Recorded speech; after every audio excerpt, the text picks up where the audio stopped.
পহেলা মে 2026 শ্রমিকের অধিকার প্রতিষ্ঠায় ঢাকায় র্যালি ও সমাবেশ। নিজস্ব প্রতিবেদক। আজ 1 মে আন্তর্জাতিক শ্রমিক দিবস উপলক্ষে রাজধানী ঢাকায় বিভিন্ন রাজনৈতিক দল, শ্রমিক সংগঠন ও পেশাজীবী সংগঠনের উদ্যোগে ব্যাপক র্যালি ও সমাবেশ অনুষ্ঠিত হয়েছে। দিবসটি উপলক্ষে সকাল থেকেই নগরীর বিভিন্ন গুরুত্বপূর্ণ সড়কে ব্যানার, ফেস্টুন ও প্ল্যাকার্ড হাতে শ্রমজীবী মানুষের ঢল নামে। শ্রমিকরা তাদের ন্যায্য অধিকার, নিরাপদ কর্মপরিবেশ, ন্যূনতম মজুরি বৃদ্ধি এবং শ্রম আইন বাস্তবায়নের দাবিতে স্লোগান দিতে দিতে র্যালিতে অংশ নেন। বিভিন্ন সংগঠনের নেতৃবৃন্দ সমাবেশে বক্তব্য রাখেন এবং শ্রমিকদের জীবনমান উন্নয়নে কার্যকর পদক্ষেপ গ্রহণের আহ্বান জানান। ঢাকার বিভিন্ন স্থান থেকে শুরু হওয়ার র্যালিগুলো শহরের গুরুত্বপূর্ণ সড়ক প্রদক্ষিণ করে নির্ধারিত সমাবেশস্থলে গিয়ে মিলিত হয়। এতে অংশ নেন গার্মেন্টস, পরিবহন, নির্মাণসহ নানা খাতের শ্রমিকরা। সমাবেশে বক্তারা বলেন, দেশের অর্থনীতির মূল চালিকাশক্তি শ্রমিকরা হলেও তাদের অধিকার এখনও পুরোপুরি নিশ্চিত হয়নি। তাই শ্রমিক বান্ধব নীতি গ্রহণ এবং বাস্তবায়নের উপর জোর দেন তারা।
দিবসটির তাৎপর্য তুলে ধরে বক্তারা বলেন, 1886 সালের শিকাগোর শ্রমিক আন্দোলনের ধারাবাহিকতায় এই দিনটি বিশ্বজুড়ে শ্রমিকদের অধিকার আদায়ের প্রতীক হিসেবে পালিত হয়ে আসছে।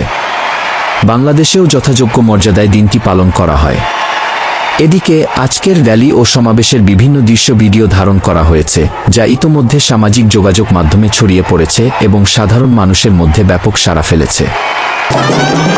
সামগ্রিকভাবে পহেলা মে উপলক্ষে আয়োজিত এই কর্মসূচি শ্রমিকদের দাবি দাওয়া তুলে ধরার পাশাপাশি তাদের ঐক্য ও সংগ্রামের বার্তা পুনর্ব্যক্ত করেছে।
জন্য